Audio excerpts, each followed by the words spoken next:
Today, the topic of discussion is structure and functions of nuclear envelope. The nuclear envelope is a double membrane sheath that defines the outer limits of the nucleus. It is a special perinuclear cisterna of the cell endomembrane system with an inner and outer membrane. The nuclear envelope is enmeshed in a network of filaments for stability. The nuclear envelope is a double lipid bilayer that encloses the genetic material in eukaryotic cells.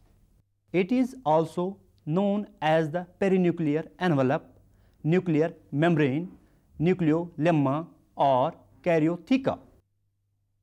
The two membranes are roughly parallel, separated by a perinuclear space. Each membrane is with a typical unit membrane structure, encloses a flattened sac, and is connected at the nuclear pore sites. The outer one is called as ectokaryotheca and the inner one as endokaryotheca. Each membrane is about 75 to 90 angstrom thick. The outer membrane is a dynamic structure fusing at points with the endoplasmic reticulum. The outer membrane resembles rough endoplasmic reticulum in regions where ribosomes are attached to it. In other regions, the outer membrane has the appearance of smooth endoplasmic reticulum. The outer membrane is comparatively thicker than the inner membrane. The two membranes enclose an intervening space of about 100 to 700 angstrom, a filled compartment called the perinuclear space or cisterna. It is probably filled with fluid similar to that contained in the endoplasmic reticulum. Antibodies have been localized in the perinuclear space in the lymphoid cells, indicating that they are produced and stored at the site. Lipid droplets and crystalline droplets have also been observed in the perinuclear space. Threads-like structures have been seen extending from membrane to membrane in the perinuclear space, which helps to keep the two membranes apart.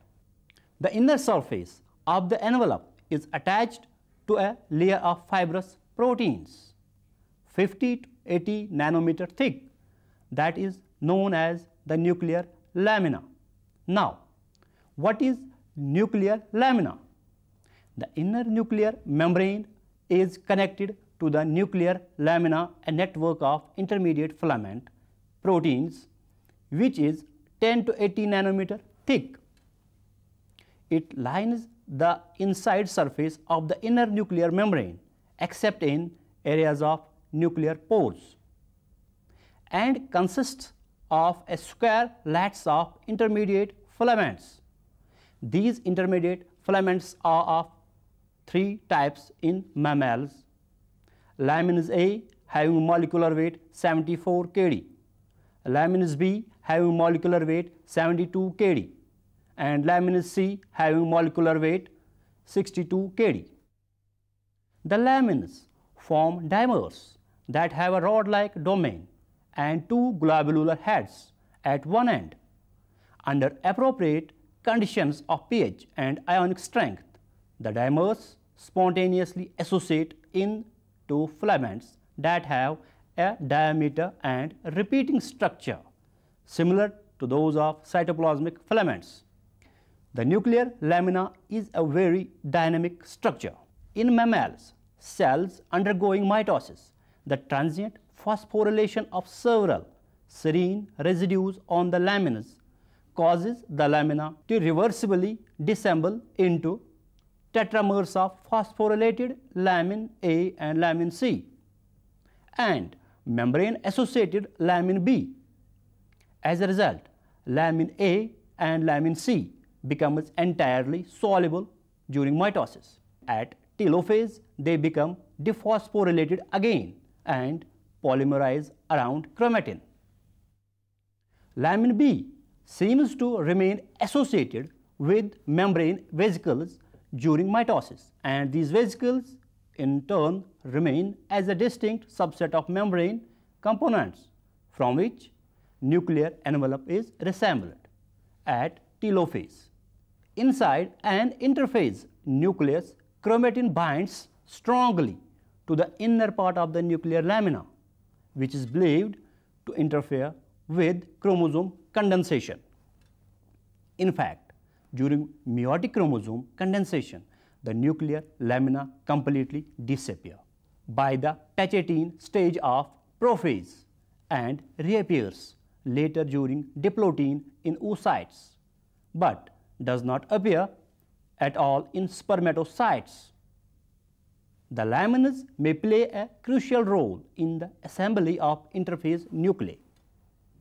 The lamina acts as a site for attachment of chromosomes and provides structural stability to the nucleus.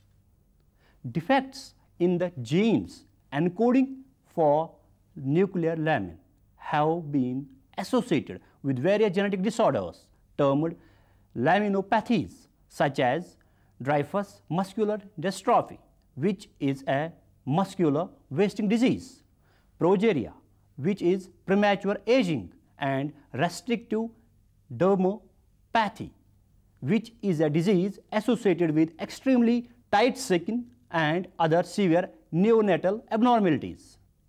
Another important structure associated with nuclear envelope is called nuclear pore. Now, what are nuclear pores and where are they present? The nuclear membrane possesses a number of nuclear pores at the points where the inner and outer nuclear membranes are fused together.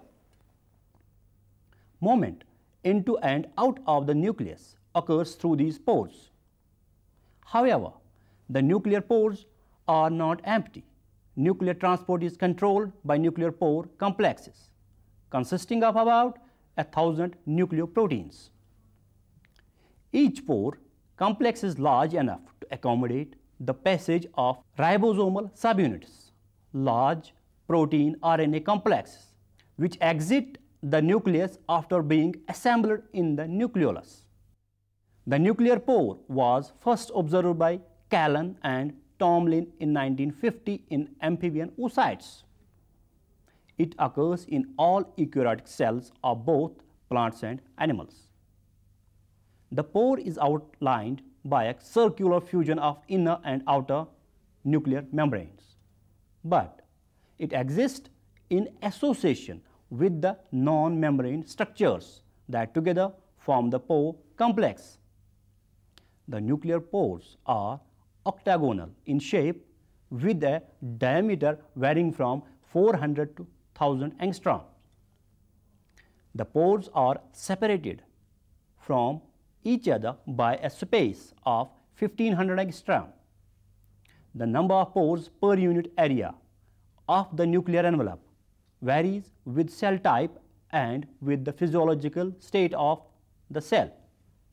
The total pore number per nucleus varies greatly, ranging from 40 to 145 per micrometer square in nuclei of various plants and animals. Watson, 1959, stated the number of pores in mammalian cells as 10% of the total surface of the nucleus. In amphibian oocytes, certain plant cells and protozoa, the surface occupied by the pores may be as high as 20 to 36%. There appears to be a general relationship between pore density and the degree to which a nuclear envelope is transporting RNA from the nucleus. The density is low in slowly metabolizing cells and in other cells during relatively inactive phases of their cell cycles. In the nucleated red blood cells and lymphocytes, which are highly differentiated but metabolically inactive and non-proliferating cells, pore density is as low as approximately 3 pores per micrometer square are found. The majority of the proliferating cells have pore density between 7 and 12 pores per micrometer square.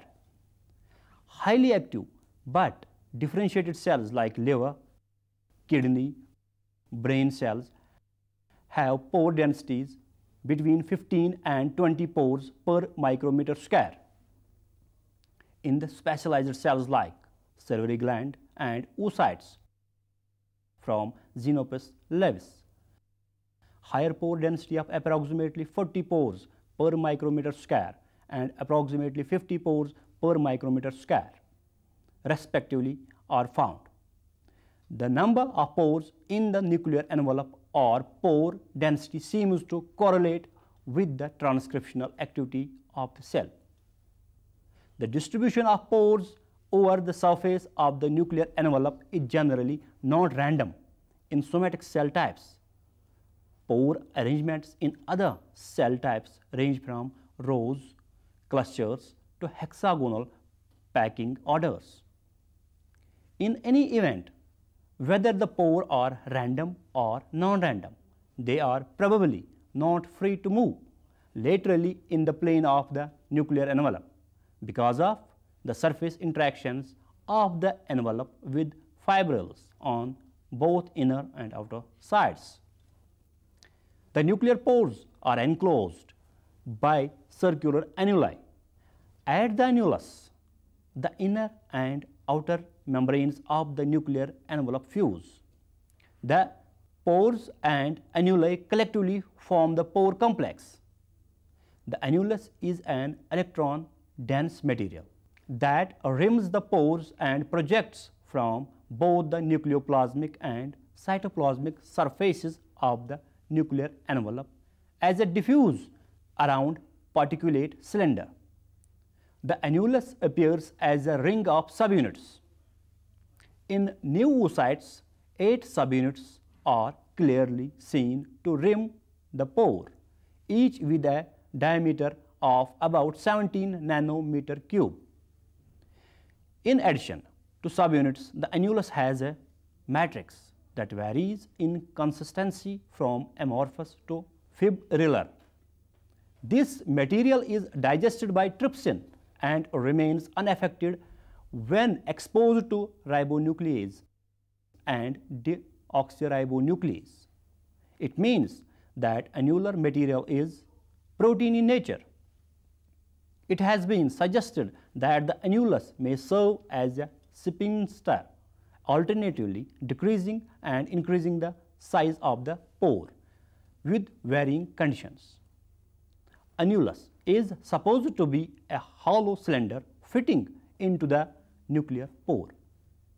The lumen of the cylinder is 500 angstrom in diameter, representing the nuclear pore. The wall of the cylinder consists of 8 evenly placed microtubules or microcylinders. Each microtubule is about 200 angstrom in diameter. It has been found that a central microtubule of 150 to 180 angstrom diameter is present within the lumen of annulus and is attached to its inner wall by fibrous stratus. It is thought that annulus is a closely self-assembly structure that interacts with the nuclear membrane during the final stage of its formation.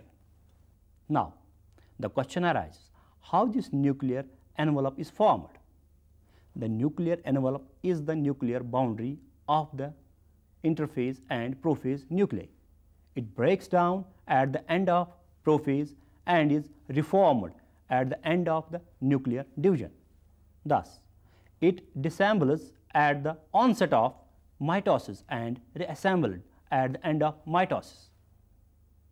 The mechanism of assembly involves the attachment of vesicles to the chromatin, followed by the fusion of vesicles to form a double membrane system. The binding of vesicles to the chromatin requires both chromatin and membrane-bound proteins, but does not require ATP. On the other hand, The fusion of membrane-bound vesicles to form the nuclear membrane does require ATP and GTP hydrolysis. That is also required in membrane fusion events during exocytosis and endocytosis.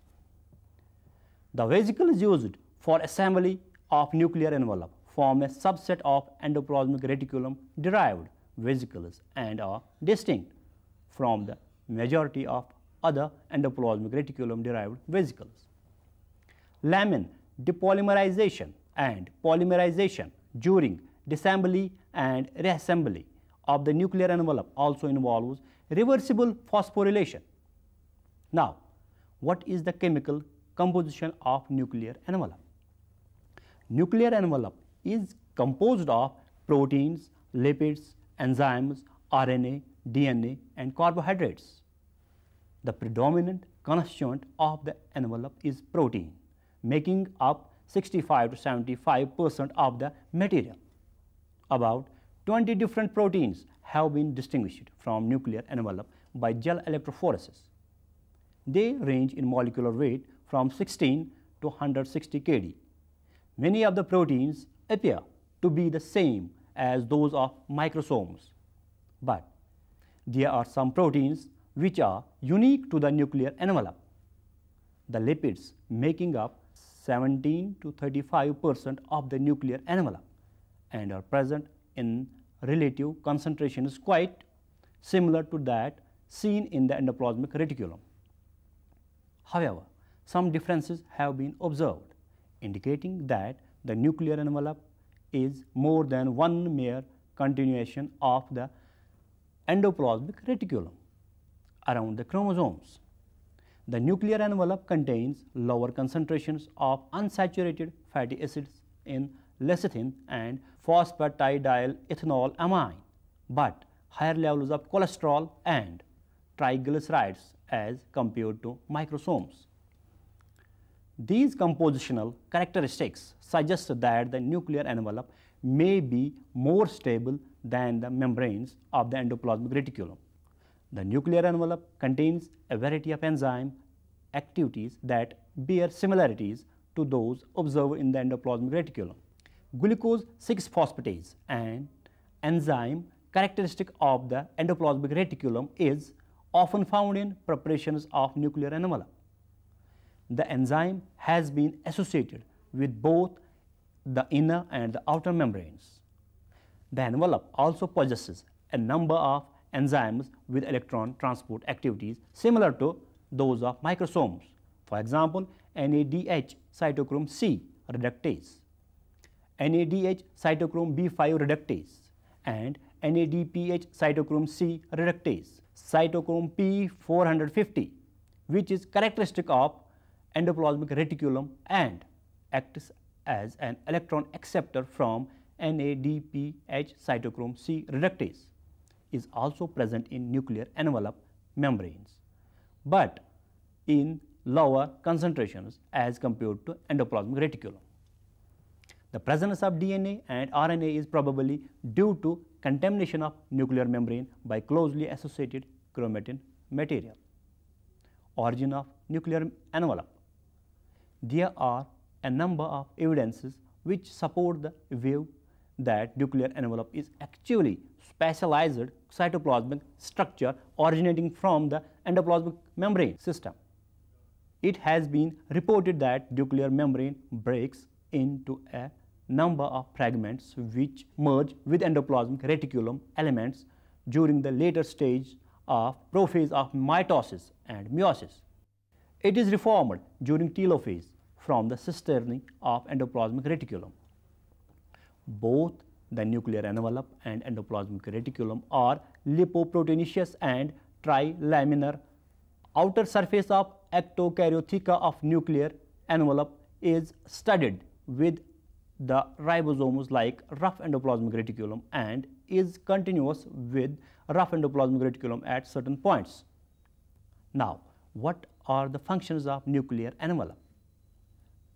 Number 1, nucleocytoplasmic transport. Nuclear envelope regulates the exchange of materials between the nucleoplasm and cytoplasm. The permeability of the nuclear envelope is not fixed but varies in different cell types and also within same cell type during different stages of cell cycle. It is so because the nuclear envelope is not a static but a dynamic barrier. The exchange of materials occurs in different ways. Number one, through nuclear pores. Most of the macromolecules pass through the nuclear pore of the nuclear envelope. The ribonucleoprotein particles synthesized in the nucleus pass through the nuclear pores in filamentous form. The largest particles passing through the nuclear pores were found to be about 125 to 145 angstrom in diameter, that is much smaller than the nuclear pore size. The size of the macromolecules has a bearing on their ability to pass through the nuclear pores. Histones, molecular weight 15 kD, enter the nuclei rapidly. Bovine serum molecules, molecular weight 62 kD, enter more slowly, and ferritin, molecular weight 450 kD, does not enter at all. Number two, through nuclear membranes. Inorganic ions and small organic biomolecules like amino acids, monosugars, sucrose, glycerol, small polypeptides and nucleotides pass through the nuclear membranes by free diffusion. It is also possible that they may go across the membrane by active transport. The nuclear membrane is highly permeable to low molecular weight non-electrolytes, especially sucrose and glycerol. The transport across the nuclear membranes is controlled by enzymes and requires energy. It is also sodium dependent. Number three, by blabbing. The nuclear membrane forms outpockets which are pinched off to form blebs or vesicles. These vesicles have been found to have DNA and ribosome-like material. These vesicles may form annulated lamellae, which are precursors of endoplasmic reticulum cisternae, or acts as initials of cell organelles like mitochondria or plastids. Through the endoplasmic reticulum, the perinuclear space of the nuclear envelope is continuous with the cavity of the cisternae of the endoplasmic reticulum. It has been reported that in blastocystic cells of rabbit, ribosomes like granules enter the perinuclear space through inner membrane and are then distributed to the cisternae of the endoplasmic reticulum. Number two, attachment of nuclear components.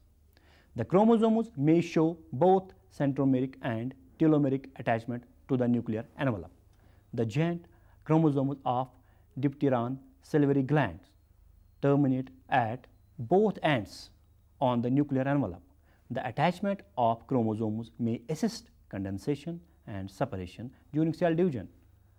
The Bohr body is also firmly attached to the nuclear membrane. The lateral components of the synaptonemal complex, which is formed during meiosis, are attached to the inner nuclear membrane. The interphase chromatin has been demonstrated to be firmly attached to the inner nuclear membrane in mammalian cells. Persistence of DNA in isolated nuclear envelope components indicates that chromatin is associated with the nuclear envelope. Number three, defense. The nuclear envelope separates the genetic material of the cell from the cytoplasm and so protects the DNA from the mutagenic effects of cytoplasmic enzymes. Number four, protein synthesis. Ribosomes associated with the outer surface of ectokaryotheca are involved in the synthesis of antibodies, lysosomal enzymes, peroxidases, and choline esterase, for example, in the nuclear envelope of nerve cells. Number five, microtubule organizing center. Nuclear envelope provides the surface for the attachment of the myofilaments, microtubules, and microfilaments, which in turn are connected to cytoplasmic organelles like mitochondria. Number six, shape. The nuclear envelope maintains shape of the nucleus. Dear students, this is all about structure and function of the nuclear envelope.